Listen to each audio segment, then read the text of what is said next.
සම්මා සම්බුදු සරණයි සදැහැති සුපින්වත් ඔබ හැම දෙනාටම.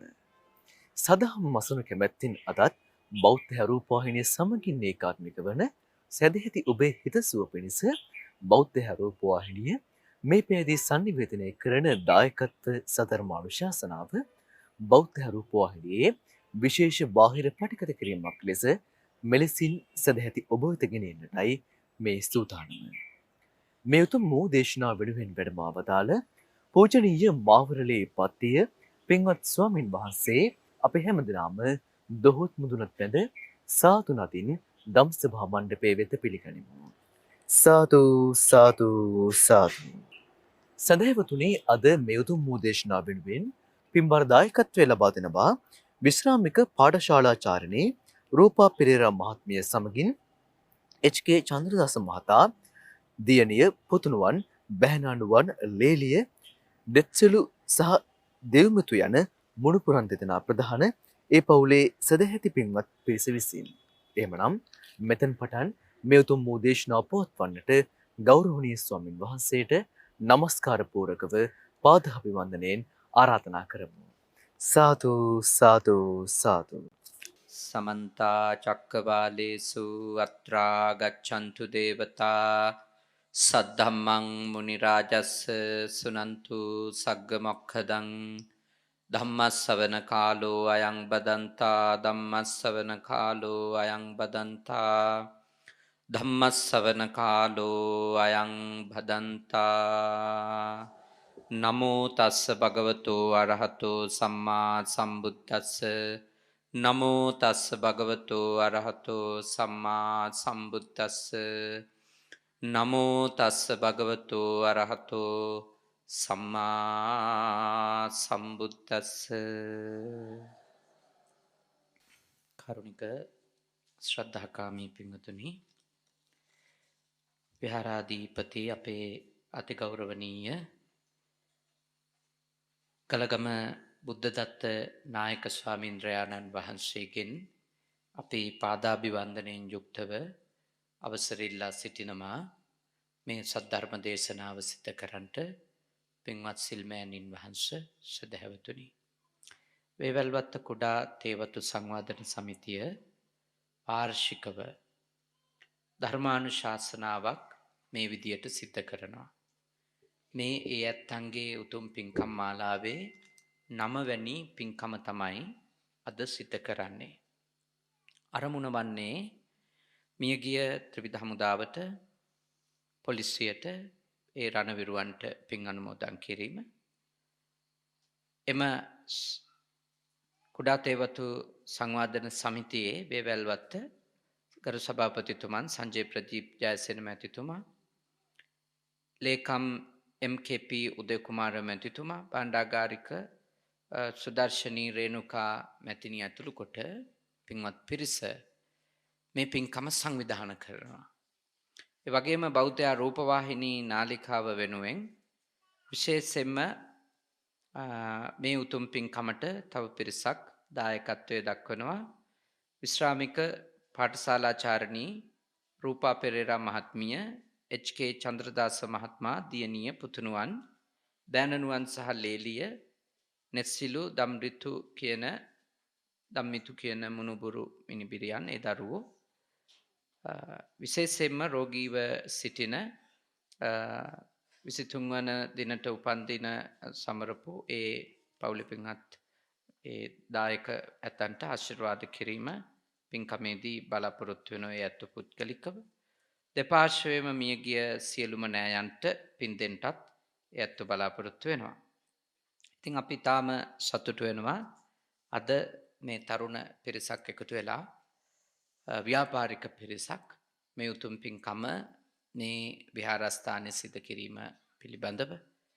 ඒ සඳහා හිටපු අභාව ප්‍රාප්ත සංජිත් මන්ත්‍රීතුමාගේ එම මැතිණිය, දරුවෝ, ඒගොල්ලොත් සහභාගී කරගෙන තියෙනවා ආරාධනා කරලා.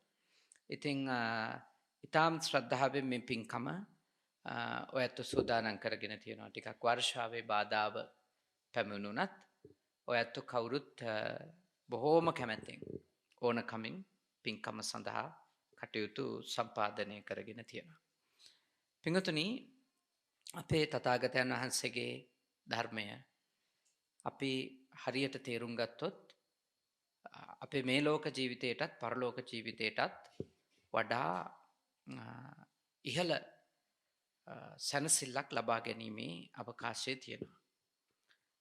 දැන් ඔය ඇත්තෝ ව්‍යාපාරිකයෝ පිරිසක් නිසා මම බුදුරජාණන් වහන්සේ ව්‍යාපාරික භවතෙකු වෙච්ච දීඝජානු කියන කෝලිය පුත්‍රයාට වදාළ දේශනාවක් ඔබට කියලා දෙනවා. ව්‍යග්ගපජ්ජ කියන සූත්‍රය. ඔහු ඇත්තටම ව්‍යාපාරිකයෙක්. ඔහු දවසක් ජංගා විහරණය පිණිස කියන්නේ ව්‍යායාම පිණිස. ඔහු ඇවිදිමින් ඉඳිද්දී බුදුරජාණන් වහන්සේ මුණ ගැහෙනවා. මුණ ගැහෙච්ච වෙලාවේ දීඝජානු කෝලිය පුත්‍රයා බුදුරජාණන් වහන්සේට සඳහනක් කරනවා ස්වාමීනි අපි බොහෝම කාර්යබහුලයි. අපිට හරියට වැඩ කටයුතු තියෙනවා. අපිට නිතර ඔබ වහන්සේ හමුවෙන්ට හෝ විහාරයේ නැවතිලා ආධ්‍යාත්මික කාරණා පුහුණු කරන්න වෙලාවක් නැහැ. ඒ හින්දා මා වැනි කෙනෙකුට ගෘහ ජීවිතය ගෙවන ගමම්ම පුහුණු වෙන්න පුළුවන් දේශනාවක් ඉගැන්වීමක් ඔබ වහන්සේගේ ධර්මයේ තිබෙනවා නම් කියලා දෙන්නේ කියලා ඉල්ලා සිටියා. ඒ වෙලාවේදී බුදුරජාණන් වහන්සේ දීඝජානු කෝලිය පුත්‍රයාට ව්‍යග්ගපජ්ජ සූත්‍රය දේශනා කළේ. ඒකේ තාම වැදගත් කරුණු හතරක් තියෙනවා ඔබගේ මෙලොව ජීවිතේ ඊටාම යහපත් කරගන්න. චත්තාරෝ මේ ගහපති ධම්මා ගෘහපති පුත්‍රයාණනි ධර්ම හතරක් තියෙනවා. දිට්ඨ ධම්මහිතාය සුඛාය සංවත්තන්ති මෙලොව හිතසුව පිණිස හේතු වෙන කතමේ චත්තාරෝ මොනවද ඒ කරුණු හතර? පළවෙනි එක තමයි උට්ටාන සම්පදා උත්සාහ සම්පත්තිය. දෙවෙනි එක තමයි ආරක්ඛ සම්පදා. තුන්වෙනි එක තමයි කල්යාණ මිත්‍රතා. හතරවෙනි එක සමජීවී කතා. මෙන්න මේ සම්පදාවන් හතර මා විශ්වාස කරනවා කුඩා තේවත්තු වල හිමිකරුවන් වන නැත්තම් වැවිලි කරුවන් ලෙස කටයුතු කරන ව්‍යාපාරිකයින් ලෙස කටයුතු කරන ඔබට අතිශයින් වැදගත් කියලා. අතිශයින් වැදගත්. පළමු කාරණේ උට්ටාන සම්පදා උත්සාහ සම්පත්තිය. දැන් අපේ තථාගතයන් වහන්සේගේ ශාසනයේ තමන්ගේ දියුණුව හෝ පරිහානිය තමන් මත තීරණය වෙනවා කියලා පිළිගන්න ශාසනයක් නේ. දැන් වෙනත් ආගම්වල ඇතැම් වෙලාවට අපේ දියුණුවේ හෝ පරිහානියේ වගකීම ආගමික කතුවරයා විසින් තීරණය කරන්නක් ලෙස පිළිගන්නා කියමන් අපිට ඇහෙනවා. උදාහරණයක් විදිහට දෙවියන්ගේ කැමැත්ත වගේ වැකි අපි සෙසු ආගම් වලට හුම්කම් දෙනකොට සහ සෙසු ආගම් අධ්‍යයනය කරනකොට අපිට දැක ගන්නට ලැබෙන ප්‍රකාශනයක්. ඒක වෙන්නේ දෙවියන්ගේ කැමැත්ත මත. දැන් අපේ තථාගතයන් වහන්සේ කවදාකවත් අපිට කියලා නැහැ උන්වහන්සේගේ කැමැත්තට අනුව තමයි අපේ දේවල් හොඳ වෙන්නේ හෝ නරක වෙන්නේ කියලා. එහෙම කියලා නැහැ. තථාගතයන් වහන්සේ දේශනා කරලා තියෙන්නේ ඔබගේ දියුණුව හෝ ඔබගේ පරිහානිය කවුරු මත තීරණය වෙනවා කියලාද? තමන් මත. අත්ත දීපා විහෙරත භික්ඛවේ අත්ත සරණාන අනඤ්‍ය සරණා. මහණෙනි තමාට පහන වෙන්න ඕනි, තමාට ආලෝකය වෙන්න ඕනි, තමාට දීපය වෙන්න ඕනි කවුද? තමන්මයි.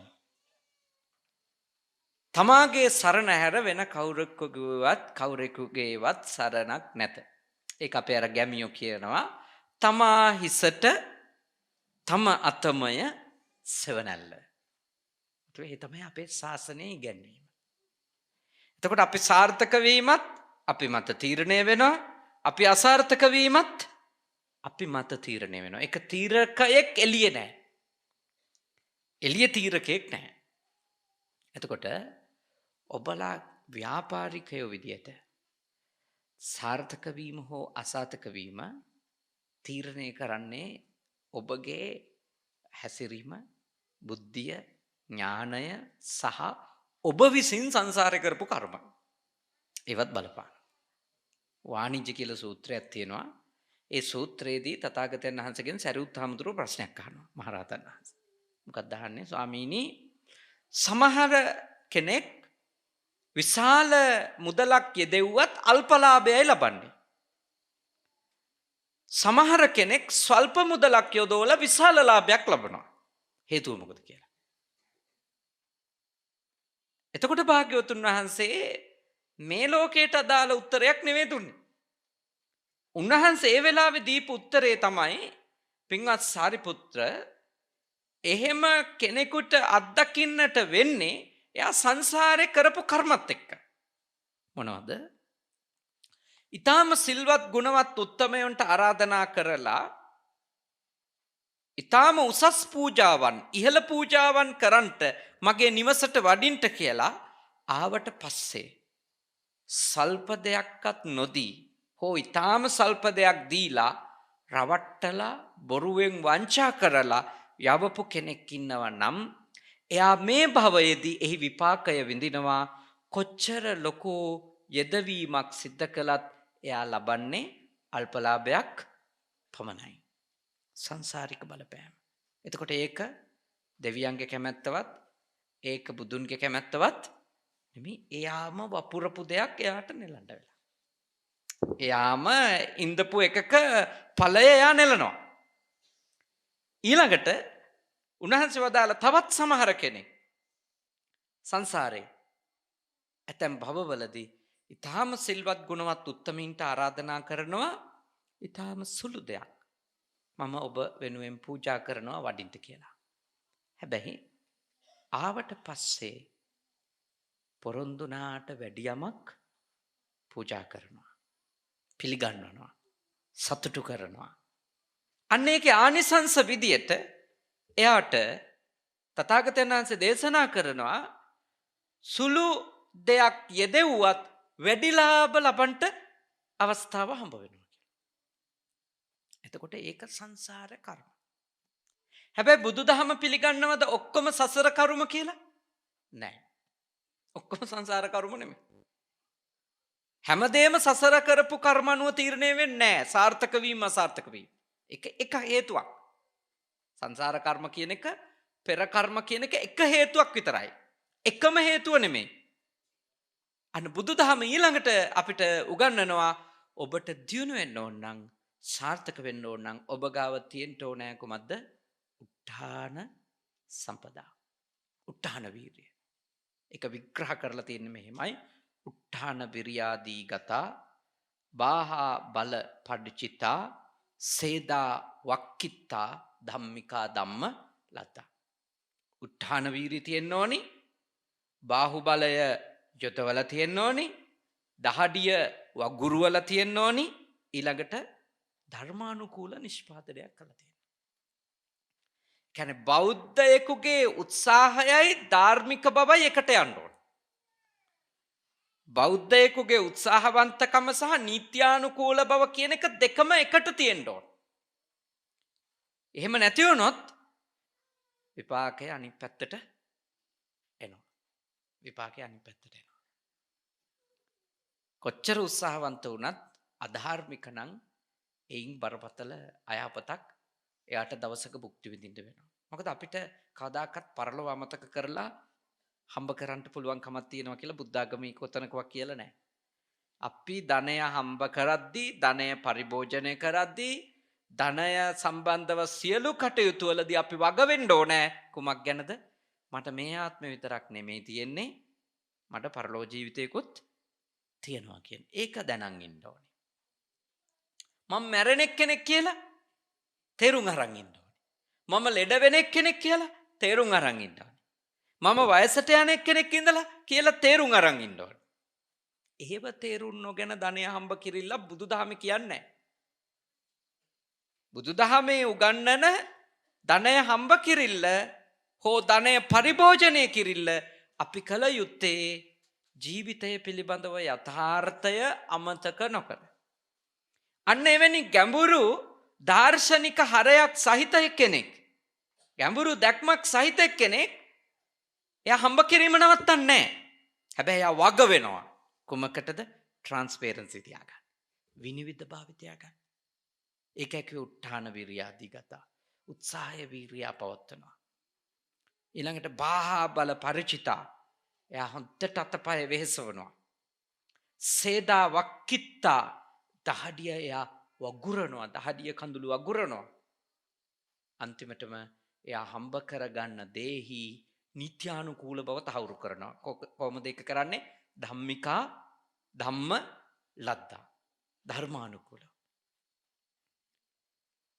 මොකද කොච්චර උත්සාහවන්තකම හෝ වීරිය තිබුණත් අපි හම්බ කරන දෙයින් අපිට සතුටු වෙන්න නම් අපි නිත්‍යානුකූලයි වෙලා ඉන්නවා. දැහැමි වෙලා ඉන්න ඕනේ. අධාර්මිකව තියෙන දේවල් වලින්, අධාර්මිකව හම්බ කරපු දේවල් වලින් මෙලොවත් විඳවන්න ලැබෙනවා. මෙලොව විඳෙන්නේ නැතොත් පරලොවදී නම් විඳවන්නම අනිවාර්යෙන් වෙනවා. ඒක ස්ථිරයි. ඒ හින්දා මම ඔබට යෝජනා කරනවා, ඔබ ව්‍යාපාරිකයෝ, කොඩා තේවතු හිමිකරුවෝ, මේ හැම ගෙදරකම ඉන්න අයට මං විශ්වාස කරනවා අඩුම අක්කර භාගයක්වත් ඇති කියලා නේ. හැමෝම පාහේ කුඩා දේවතු වලට සම්බන්ධ හෝ රබර් හෝ මොකක් හරි ව්‍යාපාරික ඉනැතු. ඔබ හැම කෙනෙක්ම වග වෙන්න ඕනි. කුමකටද? ධර්මානුකූලව තමන්ගේ දියුණුව ලබා ගන්න. දැන් කෙනෙකුට එන්න පුළුවන් ප්‍රශ්නයක්. මොකද්ද?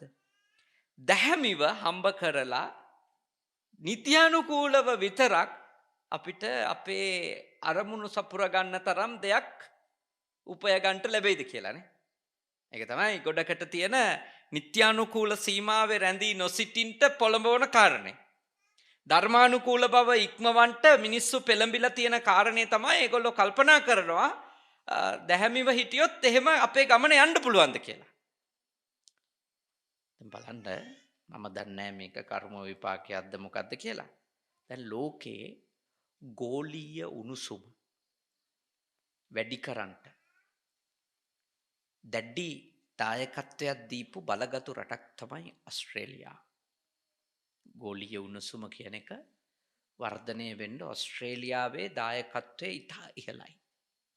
ඉතා ඉහළයි කියන්නේ ඒගොල්ලෝ තමයි ගල් අඟුරු, ලෝහ වැනි දෑ විශාල ප්‍රමාණයක් මුළු ලෝකෙටම අලෙවි කරා.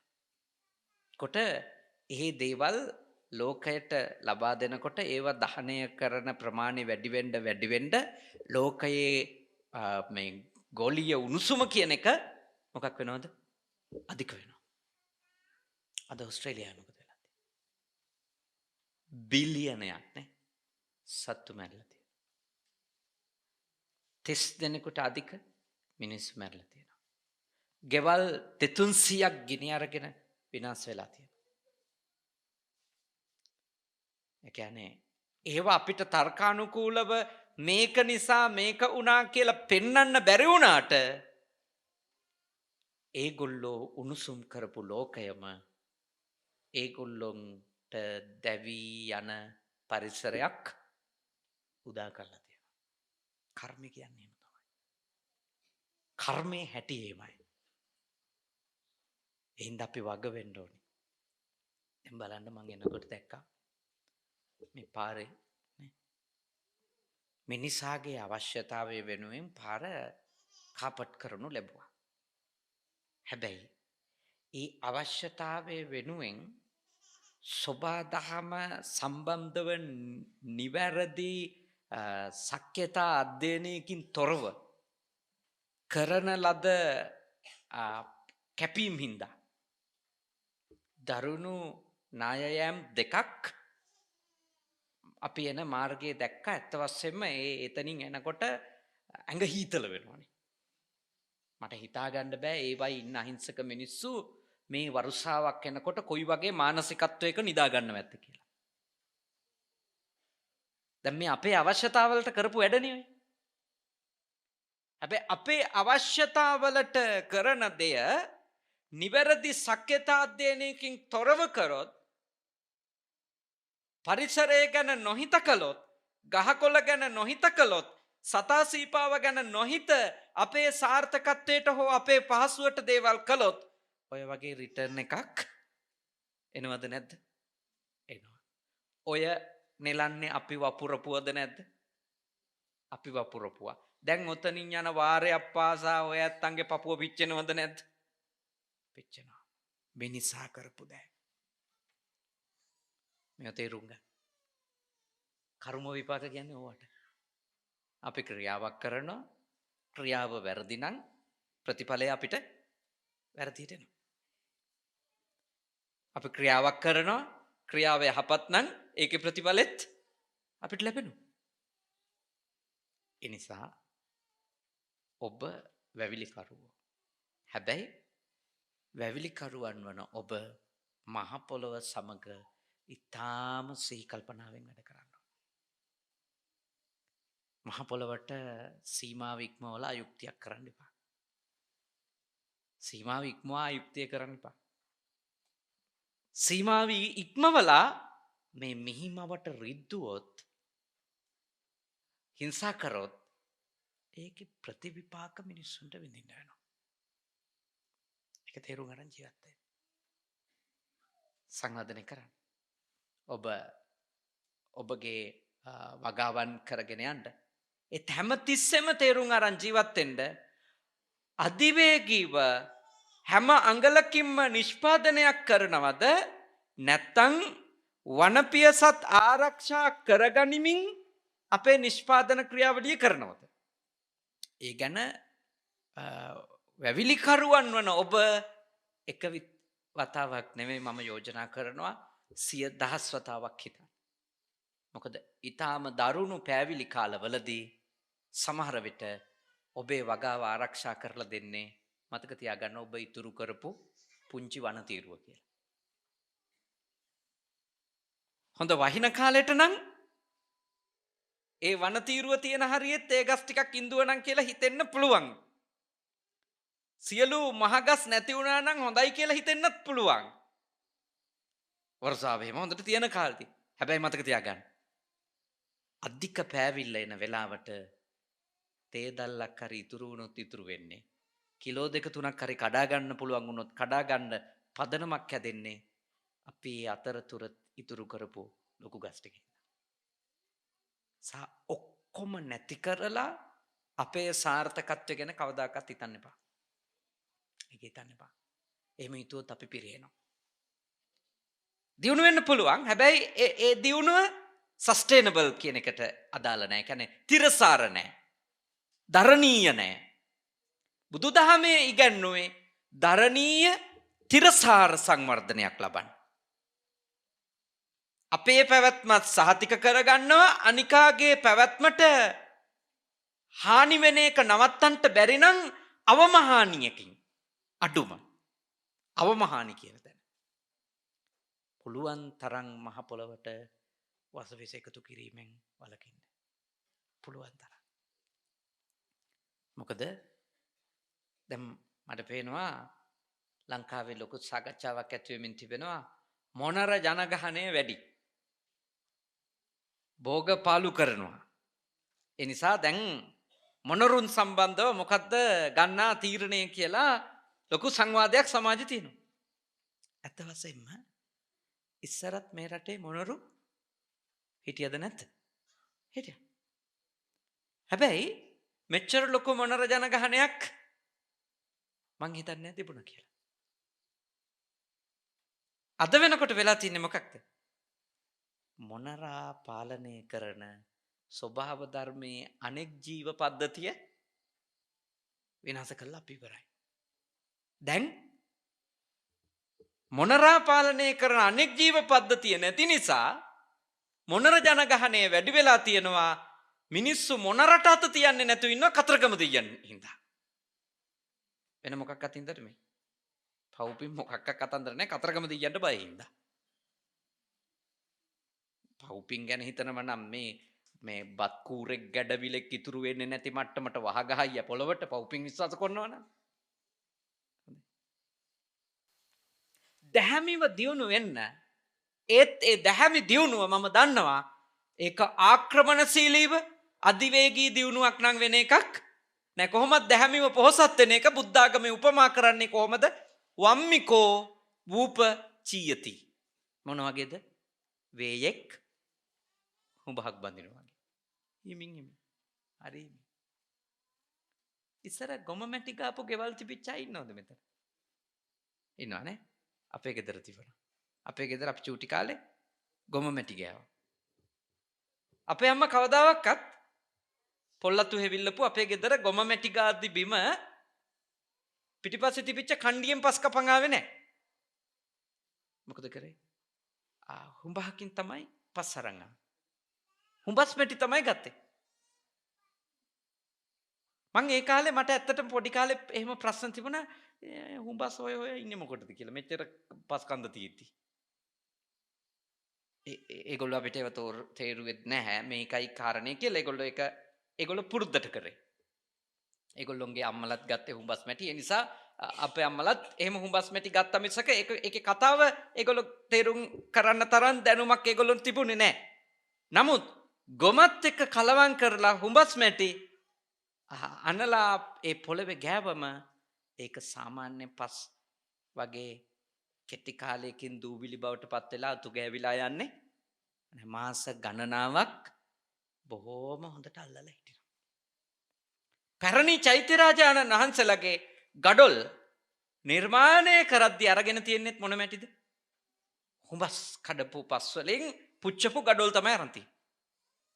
ඒකෙන් පේනවා මොකද්ද? හුඹස් මැටියෙන් කපපු ගඩොල හුඹස් මැටියෙන් ගොම මැටි ගාපු බිම අනිත් ඒවට වඩා දිගු කාලයක් පවතිනවා. ඒ කියන්නේ මොකද්ද? හුඹහක් හදන වේයා ඊටාම සියුම්ව තෝරනවා කලවන් නොවු පසක්. ඒ කලවන් නොවු ඊටාම පිරිසිදු පසක් පාවිච්චි කරලා හදපු හුඹහ එහි පස බොහෝම ශක්තිමත් දිගු කාලීනයි. භාග්‍යවතුන් වහන්සේගේ උපමාව මොකද්ද කියන්නේ? වේයෙක් බඳින හුඹහක් වගේ පිරිසිදුව සෙමින් සෙමින් ඔබගේ සාර්ථකත්වය ලබා ගන්න. ඒ සාර්ථකත්වය තිරසාරයි. දිගු කාලීනයි. කෙටි කලකින් ඉවර වෙන්නේ නැහැ. හුඹහක මැටි ශක්තිමත් වගේ ඔබ දැහැමිව හම්බ කරපු ධනයත් ඔබට හදිසියේ අහිමි වෙන්නේ නැහැ.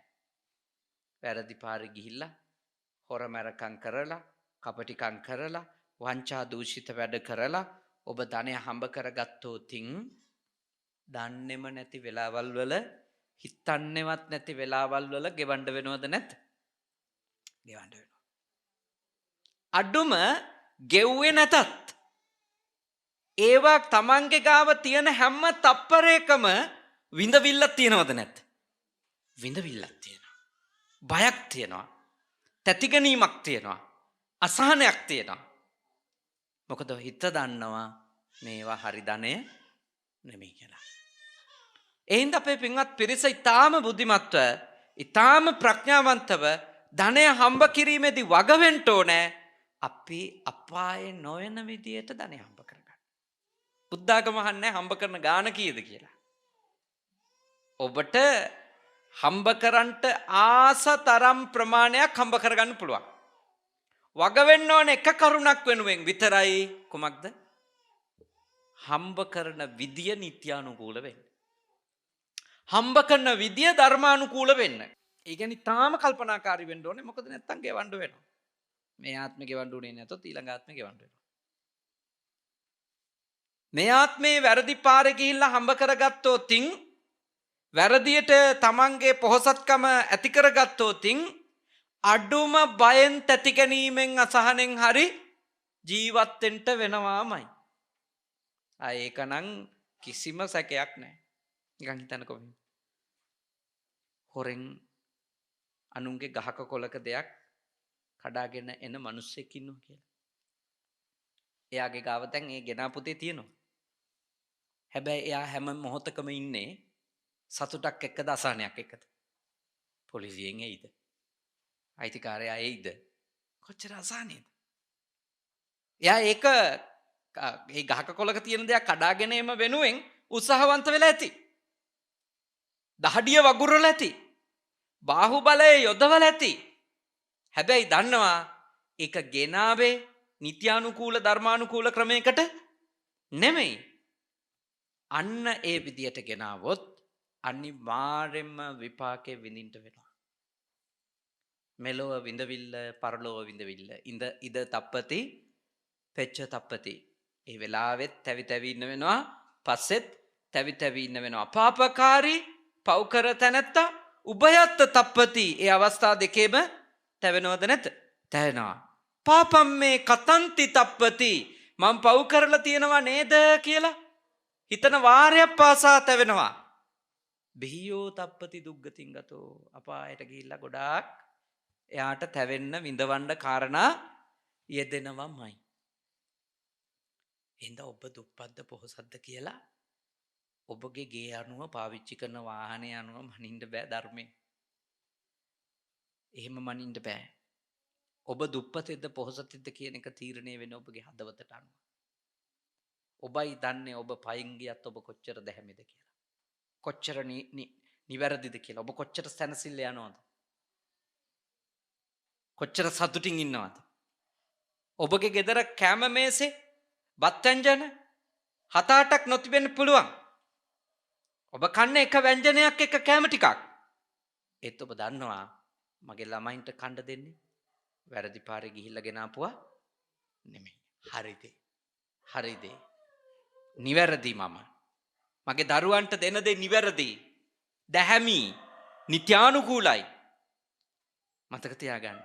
ඒ සැනසෙල්ල වැරදි පාරේ ගිහිල්ලා මේ ලෝකේ රස මසවුළු භුක්ති විඳින මිනිහට විඳින්න හම්බෙන්නේ නැහැ. විඳින්න හම්බෙන්නේ නැහැ. ඒ නිසා මා ඔබට යෝජනා කරනවා මොන හේතුවක් නිසාවත් කොයි වෙලාවකවත් විශ්වාස කරන්න එපා වැරදි පාරෙන් පොහොසත් වෙන්න නම්. ඒක විශ්වාස කරන්න එපා. ඒක හිතන්න එපා. ඒකට ආස වෙන්න එපා. අපි නවතින්නේ මේ ලෝක වශයෙන් හිරේ විලංගුවේ වැටිලා. සමාජ නින්දා පහස විඳලා. අපවාදයට උපවාදයට ලක් වෙලා. පරලෝක වශයෙන් අම්මු හිඟන්න වෙලා කොටින්ම කිව්වොත් වැරදි අධාර්මික ධනය හම්බ කරොත් බල්ලෝ කපුට වෙලා. උපදිනවා කියලා නේ ධර්මයේ කියන්නේ. එතෙන්ට වැටෙන්න එපා. උත්තාන වීර්යය පවත්ත ගන්න. අකණ්ඩව තමන්ගේ අරමුණ කරා යන්න. ළමයින්ට හොඳට උගන්න ගන්න. ඒ අතරතුරේ තමන්ගේ වෘත්තියේ සාර්ථක වෙන්න නම් ඒ වෘත්තියේ දැනුම ලබා ගන්නත් උනන්දු වෙන්න. දැනුම ලබා ගන්න. නව තාක්ෂණය ලබා ගන්න උනන්දු වෙන්න. ඒ උත්සාහය තියෙන්න ඕන. ඇත්තටම අපේ අසාර්ථක වෙලා තියෙන්නේ ගොඩක් වෙලාවට අපි හම්බ කරන්නේ නැති හින්දා නෙමෙයි. දෙවෙනි කාරණේ ප්‍රශ්නේ. මොකද්ද? හම්බ කරන දේ හරියට කළමනාකරණය කරගන්න නැති නිසා. එනම් ආරක්ෂ සම්පදා දෙවෙනි ගුණය. ආරක්ෂ සම්පදාව නැති වුණොත් කොච්චර හම්බ කරත් වැඩක් තියනවද? වැඩක් නැහැ. අර පරිමැස්ම තියෙනවා. දැන් මහතුරු ව්‍යාපාරිකයෝ නිසා ඔබතුමන්ලට තථාගතයන් වහන්සේ දේශනා කළා හම්බ කරන ධනය කොහොමද පරිභෝජනය කරන්න ඕන කියලා. ඒකේන භෝගේ බුඤ්ජෙය්‍ය. හම්බ කරන ධනයෙන් ඔබගේ නිෂ්පාදනයෙන් එක කොටසක් පරිභෝජනයට ගන්න. ද්විහි කම්මං පයෝජයේ කොටස් දෙකක් මොකක් කරන්නද? ආයෝජන කරන්න. ඉන්වෙස්ට් කරන්න. චතුත්තංච නිධාපෙය්‍ය හතරවෙනි කොටස ඉතිරි කරන්න. ආපදාසු භවිසති. විපත් කරදර ප්‍රශ්න එන වෙලාව කොයි වෙලේද කියලා කියන්න කාටවත් බෑ. කොච්චර හම්බ කරත් නාස්තිය වියදම අධික නම් සාර්ථක වෙන්න බෑ. එහෙනම් පරිභෝජනයට 4න් 1යි. 4න් 2ක් ආපහු ව්‍යාපාරයටම දාන්න ඕනේ. තවත් එක් කොටසක් ඉතිරි කර ගන්න ඕනේ. කරදර විපත්ති වෙලාවට. දැන් ඕවා කරගන්න බැරි වෙන්නේ ඇයි? ඕවා කරගන්න බැරි වෙන්නේ අපේ කළමනාකරණයේදී අපි ඇති කරගනු ලබන දුබලකම් හින්දා. අපි අපේ පුද්ගලික ජීවිතය කළමනාකරණය කරගන්න විදිය ආර්ථික ජීවිතයට සම්බන්ධයිද නැද්ද?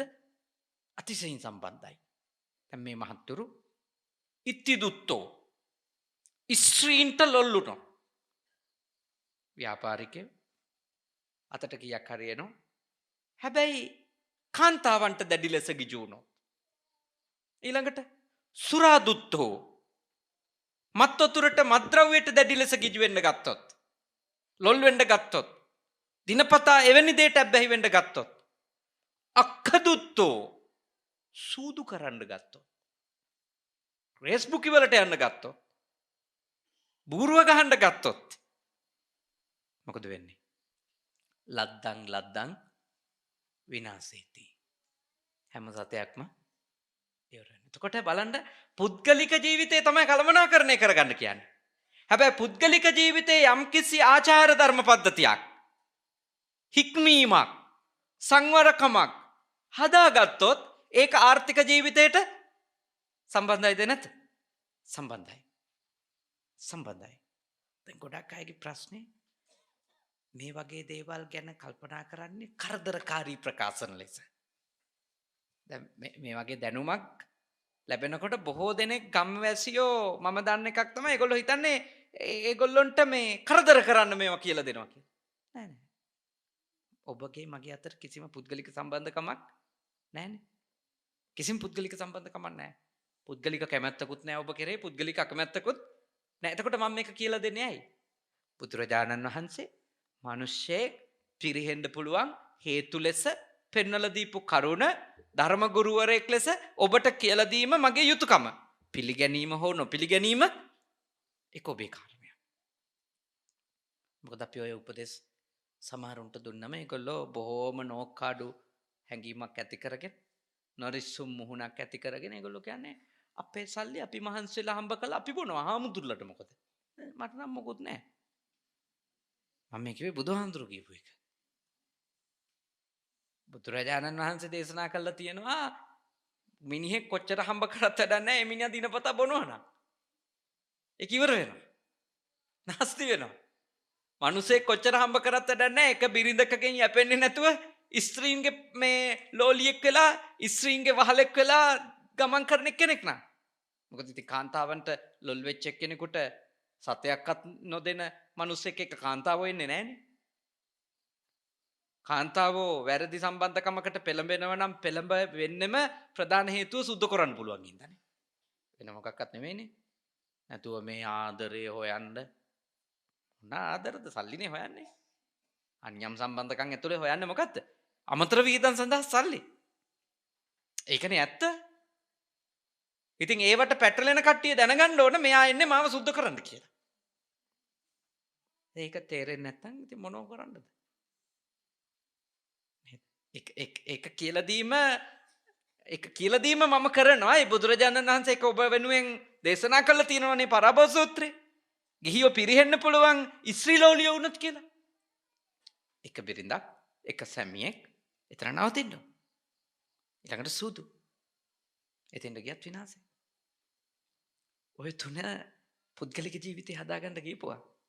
හැබැයි ඒකෙන් ආර්ථිකයට ලොකු සම්බන්ධයක් තියෙනවා. බලන්න සාමාන්‍ය ගම්වැසියෙක් දවසට රුපියල් 500ක බිව්වොත් මාසෙට එයා දන්නේම නැතුව රුපියල් 15000ක් බාරකට දෙනවා. සාමාන්‍ය ගම්වැසියෙක් දවසට රුපියල් 500ක බිව්වොත් එයා දන්නේම නැතුව මාසෙකට රුපියල් 15000ක් බාරකට දීලා තියෙනවා. එයා දන්නේවත් නැහැ ඒක.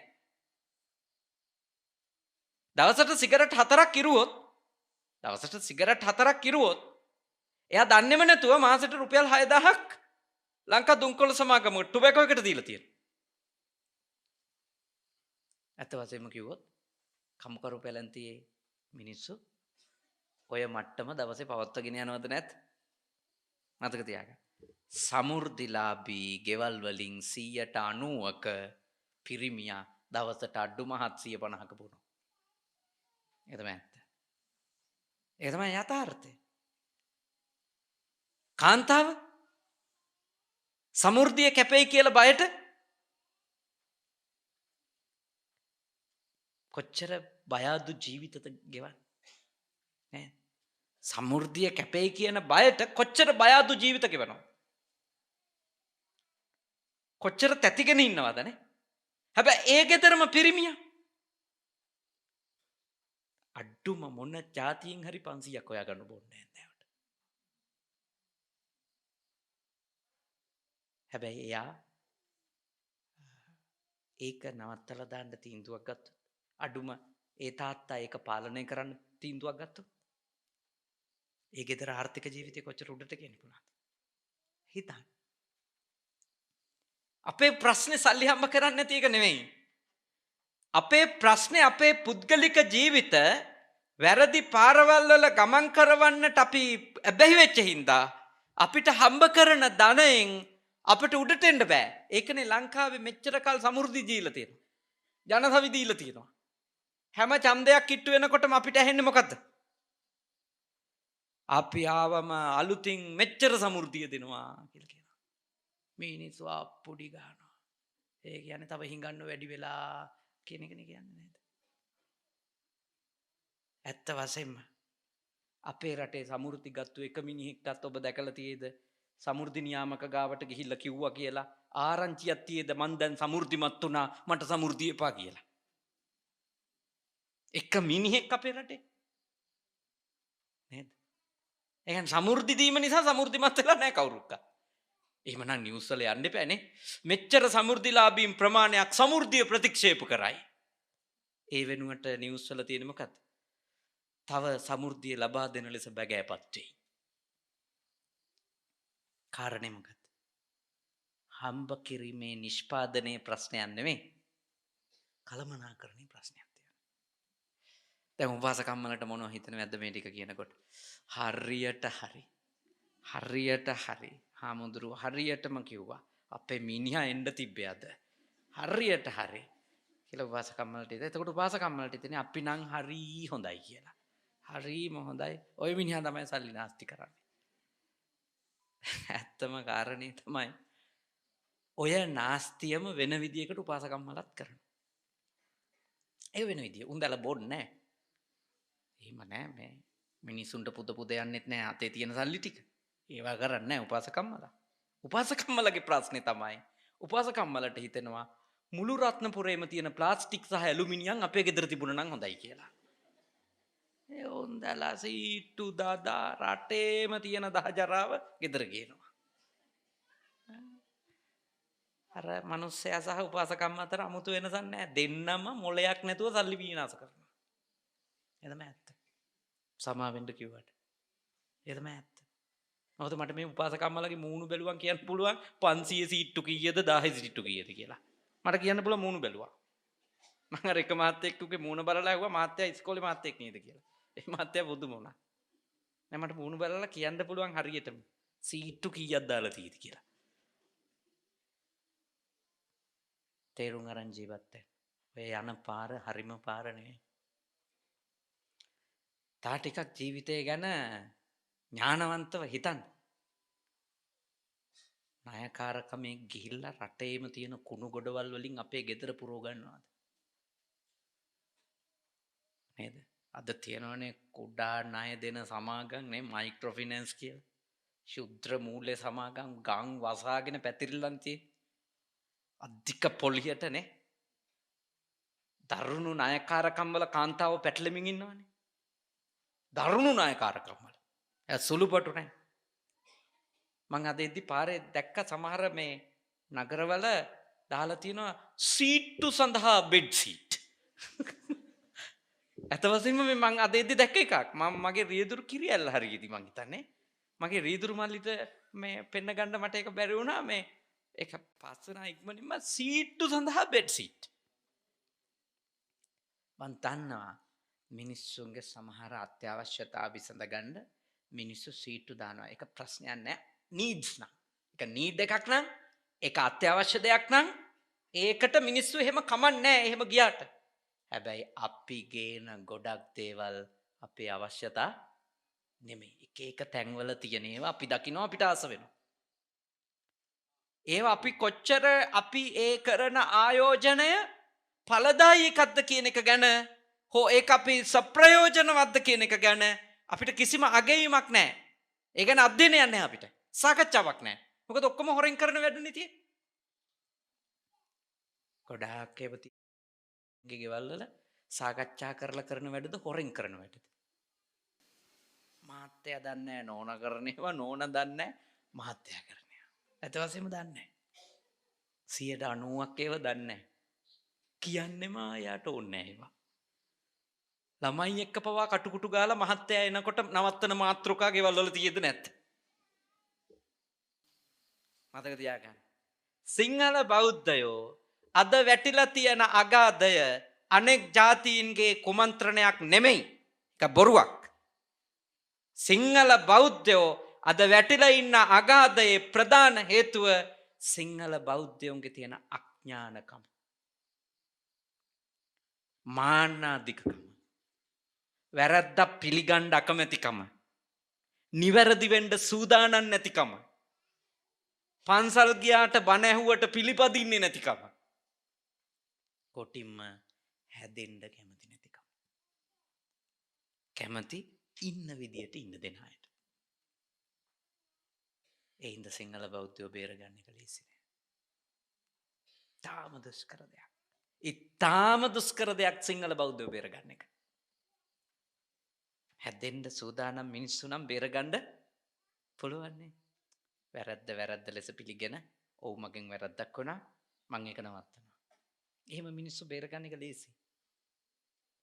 කී ඇතුළේවත් තමන් කරන දේ ගැන සාකච්ඡාවක් එකඟතාවයක් ඇතුව වැඩ කරන අම්මෙත් තාත්තෙක් ඉන්න ගයක් නම් දියුණු කරගන්න එක ලේසිද නැද්ද? ලේසි. ස්වාමි පුරුෂයා දන්නේ නැත්තම් බිරිඳ දාපු සීට්ටු ගන්නවත් ඉතින් කොහොමද ඒකවල දියුණු කරන්නේ? හොරෙන් කපටිකමෙන් බොරුවෙන් හංග විවෘත නැති මිනිස්සු ඉන්න රටක් දියුණු වෙලා තියෙද කොයි හරි? විවෘතව කතා කරන්නේ නැති අවංක නැති රටවල් දියුණු වෙන්නේ නැහැ. මතක තියාගන්න. ජාතීන් දියුණු වෙන්නේ නැහැ.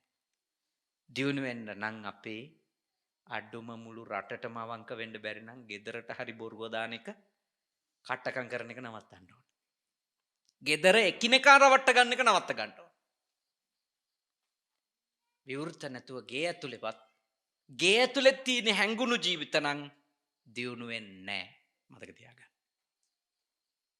අර පිරිමැස්ම කියන්නේ රංචුවක් එක කරන්න ඕනි වැඩක්. සාකච්ඡා කරලා කරන්න ඕනි වැඩක්. නැතුව තනියෙක් කෙනෙකුට කරන්න පුළුවන් දෙයක් නෙමෙයි. මාන්නේ තියාගෙන කරන්න පුළුවන් දෙයක් නෙමෙයි. දැන් ගෙදරක ලයිට් ටික හරි පාවිච්චි කරද්දි ලයිට් බිල් අඩු කරන්න හරි අම්මා තාත්තා දරුවෝ එක්ක ඒ ගැන සාකච්ඡා කරන්න කැමති වෙන්න ඕනි.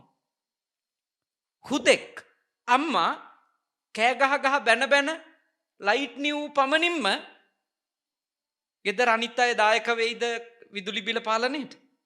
නෑනේ. ඒගොල්ලොන්ට හිතෙන්නේ අම්මා අපිට බයිනවා. ඒ නිසා බැන යාම නිවාගත්තු ආවේ. හැබැයි ඒ වෙනුවට මාන්නේ නැතුව ළමයි ටිකත් එක්ක සාකච්ඡා කරොත් පුතේ වතුර බිල වැඩි, ලයිට් බිල වැඩි. අපි කොහොමද මේක අඩු කරගන්නේ? ළමයිම යෝජනා ගන්නේනේ. ළමයිම කියයි මේක කරන්න ඕනේ කියලා. එහෙනම් පුතේ අපි එක්කව වෙලා ඒක කරමු. ඒ සාකච්ඡා වෙන්න එපා. කවුරුත් කැමති වෙන්න එපා ඒකට. නැතුව දත් මිටි කකා බැන හිටියා කියලා දවසේ අනිත් අය අර පිරිමැස්මට දායක වෙන්නේ නැහැ. මේව තේරුම් අරන් ජීවත් වෙන්න. ආරක්ක සම්පදා. මේ ඥානය, මේ දැනුම ඔබට අත්‍යවශ්‍යයි ඔබේ ජීවිතේ සාර්ථක කරගන්න. නැතුව ගමන යන්න බෑ. සාර්ථක වෙන්න බෑ. ප්‍රඥාවන්ත මිනිස්සු විදියට ආරක්ක සම්පදාව හේවත් අර පිරිමැස්ම දියුණු වෙන්න හිතනව නම් අත්‍යවශ්‍ය ධර්මයක් ලෙස පිළිගන්න ඕන. තුන්වෙනි එක. කල්යාණ මිත්‍රතා. ඒකවේ අපිව ආධ්‍යාත්මිකව නිවැරදි කරන කෙනෙක් අපේ ජීවිතේ අපිත් එක්ක එකට ජීවත් වෙන්න ඕන. ඒ කියන්නේ අපි ගෘහස්ත ජීවිත ගෙවනවා නම් ඔබේ ගේ ඇතුලේ ඉන්න ඕනි කවුද? ඔබව නිවැරදි කරන්න සමත් ආධ්‍යාත්මික හොඳ පෞරුෂයක් තියෙන කෙනෙක්. කියන්නේ ඔබ වැරදි පාරක යනවනම් ඔබව නිවැරදි කරන්න ඔබගේ බිරිඳට අවශ්‍ය කරන පවපින ගැන ශ්‍රද්ධාව, කුසලයේ අකුසලයේ ගැන ශ්‍රද්ධාව, ඥානය තියෙන්න ඕන. ඊළඟට ඔබව නිවැරදි කරන්නට තරම් සමත් ආධ්‍යාත්මික පෞරුෂයක් සහිත සැමියෙක් ඉන්න ඕනේ. ගෘහස්ත ජීවිතේ එකිනෙකාට එකිනෙකා කල්යාණ මිත්‍රයෝ නොවි ගෙයින් එළියේ කොච්චර මිතුරියෝ හිටියත් අපේ මෙලොවයි පරලොවයි දෙක පිරිහෙන එක වළක්වන්න බෑ. කල්යාණ මිත්‍රත්වයේ තියෙන්න ඕනේ ගේ ඇතුලේ. සාම්පුරුෂයා සහ බිරිඳ අතර. මොකද අපි භයානක පව් අකුසල් කරන්න තීන්දුව ගන්න පුළුවන් ගේ ඇතුලේදී මිසක මේ වගේ ධර්මශාලාවල නෙමෙයි. ධර්මශාලාවලදීත් අපිට කල්යාණ මිත්‍රයෝ හමු වෙනවා. ඒ කවුද? උතුම් නිවන් මඟ කියලා දෙන ඇත්තෝ. භාවනා මධ්‍යස්ථානයකදී, දහම් ශාලාවකදී අපිට කල්යාණ මිත්‍රයෝ හමු වෙනවා. ඒ තමයි ජීවිතේ යථාර්ථය කියලා දීලා මේ සංසාර ගමන නිමා කරන්න, අඩුම කෙටි කරගන්න මඟ පෙන්වන උත්තමයන්ටත් අපි කියනවා කවුරු කියලාද? කල්යාණ මිත්‍රයෝ. අපි පවෙන් වළක්වලා කුසලයේ සමාදන් කරන අය. හැබැයි ගෘහ ජීවිතයේදීත් එකිනෙකාට එකිනෙකා කලන මිතුරියන් වීම අත්‍යවශ්‍යයි. පාපා නිවාරේති, පවෙන් වළක්ව ගන්න ඕනේ. කල්යාණේ නිවේසේති, යහපතෙහි පිහිටුවන්ට ඕන. දරුවෝ දෙමව්පියෝ වෙනුවෙන් කල්යාණ මිත්‍රයෝ වෙන්න ඕනි. දෙමව්පියෝ දරුවෝ වෙනුවෙන් කල්යාණ මිත්‍රයෝ වෙන්න ඕනි. ඊළඟට ස්වාමි පුරුෂයා බිරිඳ වෙනුවෙන් කල්යාණ මිතුරෙක් වෙන්න ඕනේ. බිරිඳ ස්වාමි පුරුෂයා වෙනුවෙන් කල්යාණ මිතුරියක් වෙන්න ඕනේ. ඊළඟට දැන් ඔබතුමන්ලා රංචුවක් විදියටනේ සංවිධානයක් විදියට කල්යාණ මිත්‍රයෝ වෙන්න ඕනේ. මොකද රංචුවක් විදියට වැඩ කරන්න නම්‍යශීලීකම අවංක මිත්‍රත්වය ඔබ ගාව තියෙනවා. මොකද රංචුවක් විදියට වැඩ කරනකොට ලබන්න පුළුවන් සාර්ථකත්වය කවදාවත් වෙන් වෙලා තනි වෙලා ලබන්න බෑ. ඒ නිසා ඔබගේ මේ කුඩා තේවතු සංවාදන සමිතිය තාම ශක්තිමත්ව ගෙනියන්න නම් එකිනෙකාට එකිනෙකා කවුරු වෙන්න ඕනද? කල්යාණ මිත්‍රයෝ වෙන්න. හැම තිස්සෙම ඔබ අනිකාට පුළුවන් තරම් ආධ්‍යාත්මිකවත් ආර්ථිකේනුත් පිරිහෙන්නේ නැති වෙන දැනුමම දෙන්න ඕනේ. එකිනෙකාට. කවදාවත් පාපයකට අනුබල දෙන්න එපා. අනුබල දෙන්න එපා. පොළඹවන්න එපා. මොකද ඔබත් එක්ක ඉන්න එක්කෙනෙක් ඔබෙන් ගිලිහිලා යයි අර මං කියපු අකුසල පැත්තට ඇබ්බැහි වුණොත් නේ. එයාගේ ඉඩම විකිනිලා යයි. තියෙන යාන වාහන ලීසින් කම්පැනි වලින් උස්සගෙන යන මට්ටමට එයි. ඔබට ඇත්තටම මිත්‍රත්වයක්, ආදරණීය හැඟීමක්, පැඳීමක් ඔබගේ රංචුවේ අනිකා ගැන තියෙනවා නම් ඔබ කරන්න ඕන දේ වැරදි පාරේ යනවා පේනකොට රංචුවක් විදියට එක්ක අහුවෙලා යාව ගලව ගන්න කටයුතු කරන්න ඕන. අන්තවලට යන්න දෙන්න එපා. සීමාව පන්නගෙන කිසිම දුසිරිතක ඔබේ ටීම් එකේ අයට යන්න දෙන්න එපා. එහෙම වුණොත් ඔබ දැන් 9 වෙනි වතාවටත් එකතු වෙලා ඉන්නවා වගේ 109 වෙනි වතාවටත් එකතු වෙයි මේ මිතුරු සංගමේ අය. මතක තියාගන්න. හැබැයි පිරිහෙන දේවල් වලින් එකිනෙකාව බේරගත්තා. ඒකට කැප වෙන්න ඕන. අනෙක් ජාතීන් ඇත්තටම සාර්ථක වෙන්නේ ඒගොල්ලොන්ගේ සංසද හරීම එක්කෙනෙක් වැටෙනකොට එයාට වැටෙන්න නොදී එයාව ආරක්ෂා කරනවද නැද්ද? ආරක්ෂා කරනවා. උදව් කරනවා. දාලා දුවන්නේ. පයින් ගහන්නේ. අහක බලන්නේ. වැරදි පාරක යනවා පේනවනම් ගිහිල්ලා රංචුව පිටින්ම එක්කව වෙලා අවවාද දීලා හරි පාරට ගන්නවා. එහෙම තමයි අනිත් ජාතින් දිනු වෙන්නේ. අනිත් ජාතින් අහම්බෙල් ලෙස දිනු වෙලා නෙවෙයි. ඒගොල්ලෝ ටීම් වර්ක්. තාම ඉහලින් රංචු මානසිකත්වයෙන් වැඩ කරනවා. ඔබලාට රංචුවක් විදියට හිතන්න පුළුවන් නම් තනි තනිව හිතීම වෙනුවට තමන්ගේ පැත්තෙන් අනෙකා ගැනත් හිතන මට්ටමට හිත දියුණු කරගන්න පුළුවන් නම් ඔබලා වැටෙන්නේ නැතුව ඉස්සරහට යයි. ඕන දෙයක් ජය ගන්න පුළුවන් වෙයි. ගෙදරත් කල්යාණ මිත්‍රත්වය ඕනි. සංවිධානයක් විදියටත් කල්යාණ මිත්‍රත්වය ඕනේ. නැතුව ගමනක් නැහැ. මිත්‍රත්වය බිඳ වැටිලා හතුරුකම ආවොත් ඒ ගෙදරත් පිරියනවා, ඒ සංවිධානෙත් පිරියනවා. භාග්‍යවතුන් වහන්සේගෙන් දවසක් භාග්‍යවතුන් වහන්සේ ගාවට ඇවිල්ලා ආනන්ද තෙරුන් වහන්සේ සඳහනක් කරනවා ස්වාමීනි මේ ශාසනයෙන් හරියටක්ම තියෙන්නේ කල්යාණ මිත්‍රත්වය නිසා නේද කියලා. භාග්‍යවතුන් වහන්සේ මොකද සඳහන් කරන්නේ? උන්වහන්සේ දේශනා කරනවා මා හේවං ආනන්ද. ආනන්ද එහෙම කියන්න එපා.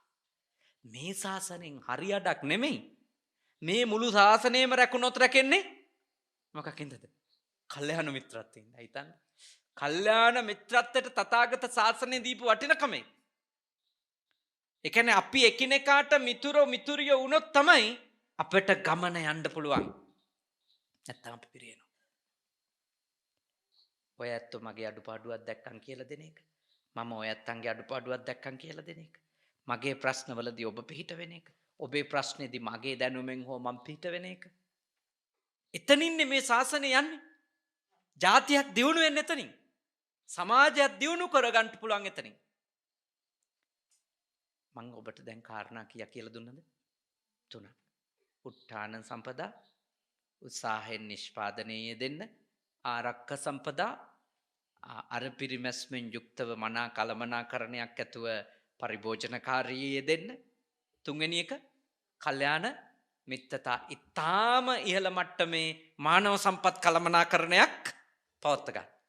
පළවෙනියට කියන්නේ නිෂ්පාදනය, දෙවෙනියට කියන්නේ භෞතික සම්පත් කළමනාකරණය, 3 වෙනි එක මොකද්ද? මානව සම්පත් කළමනාකරණය. ඔය 3 ඔබට උදව් වෙයි ඔබේ සාර්ථකත්වයට. තායක කරුණක් තියෙනවා නමුත් මම ඔබට ප්‍රාමාණික වෙලාවක් ධර්ම කරුණු කියලා දුන්නා. පැයක පමණ වෙලාවක්. ඒ නිසා මීට එහා මම මේ දේශනේදී කරන්නේ නැහැ. උත්තාන සම්පදා ඉගෙන ගත්තා. ආරක්ක සම්පදා ඉගෙන ගත්තා. කල්යාණ මිත්‍රතා ඉගෙන ගත්තා. ඉතින් ඉමහත් ශ්‍රද්ධාවෙන් මේ ආයතනයේ ගරු සභාපතිතුමන්, ලේකම්තුමන්, ඒ වගේම භාණ්ඩාගාරිකතුමිය ඇතුළු වේවැල්වත්ත කුඩා තේවතු සංවර්ධන සමිතිය ඒ සමාජිකාවන් ඉතාම ලස්සන පින්කමක් හොඳට සූදානම් කරගත්තා. වර්ෂාවෙන් චූටි බාධා පැමිණුණත් ආපු පිරිස හැම කෙනෙක්ම ඉතාම ශ්‍රද්ධාවෙන් මේ දේශනාව හොඳට ශ්‍රවණය කරා. තා විශාල පිරිසක් බෞද්ධ නාලිකාව ඔස්සේ මේ දේශනාව තව අවස්ථා ගානකදී ශ්‍රවණය කරනවා. ඉතින් මේ උතුම් පින්කම නිමා වෙන වෙලාවේ අපි මේ පින් අනුමෝදනා කර සිටිමු. විශේෂයෙන්ම මේ පින්කම සංවිධානය කරපු කුඩා තේවතු සංවර්ධන සමිතිය වේවැල්වත්ත අයගේ මූලික බලාපොරොත්තුව ත්‍රිවිධ හමුදාවේ, පොලිසියේ, සිවිල් ආරක්ෂක බලකායේ, විශේෂ බලකායේ මියගේ රණවිරුවන්ට මේ පින් අත් වේවා කියන පැතුම ඒ සියලු දෙනා මේ පින් අත් කර ගනිත්වා. ඊට අමතරව විශේෂයෙන්ම අපවත් වී වදාළ දරණාගම කුසල ධම්ම ස්වාමින් වහන්සේටත් විශේෂයෙන්ම අද දවසේ මේ පින්කමේදී විශේෂ දායකත්වයේ ගත්ත විශ්‍රාමික පාඨශාලාචාර්ණී රූපා පෙරේරා මහත්මිය, එච්.කේ. චන්ද්‍රදාස මහත්මයා ඇතුළු ඒ පවුලේ ඇත්තන් නමින් මියගිය සියලුම ඥාති මිත්‍රාදීන්ටත් ඔබ හැමදෙනා නමින් මියගිය සියලු දෙනාටත් ඒ අභාවයටපත් මේ අවස්ථාවට සහභාගී වී සිටින මෙම මැතිණියගේ ස්වාමි පුරුෂයාණන් රංජිත් සොයිසා මැතිතුමාටත් ඔබ හැමදෙනාගේම නමින් මිය ගියපු අනෙක් සියලුම ඥාතිහිත මිත්‍රාදීන්ටත් මේ පින් අත් වේවා. උතුම් අමා මහ නිවනම අවබෝධ වේවා. සාදු සාදු සාදු. ඒ වගේම විශේෂයෙන්ම මේ උතුම් පුණ්‍ය කටයුත්ත සඳහා අපිට ආරාධනා කිරීම කටයුතු වලට විශේෂයෙන්ම අපකැපවීමෙන් කටයුතු කරන්නට යෙදුනේ අපේ හිතවත් සජිත් බණ්ඩාර මහත්මාණන්. එතුමන් අවස්ථා 4ක් පමණ කොළඹට පැමුණුණා ඔබ වෙනුවෙන් මේ පින්කමට අපිව මතක් කරන්න. මං හිතන්නේ දුරකථන ඇමතුම් එක 20කට 30කට වැඩිය එතුමා මා වෙත ලබා දීලා තියෙනවා පින්කමට වැඩම කරවා ගැනීම තහවුරු කරගන්න. ඔබ මෙහි පින්කම සූදානම් කරන්න අපකැප වුණා වගේම සජිත් බණ්ඩාර මහත්මාණනුත් බොහෝ අපකැපවීමක් කරා. එතුමනුත් අපි බොහෝ කාලයක් තිස්සේ දන්න අඳුනන සත්පුරුෂ මහත්මයෙක්.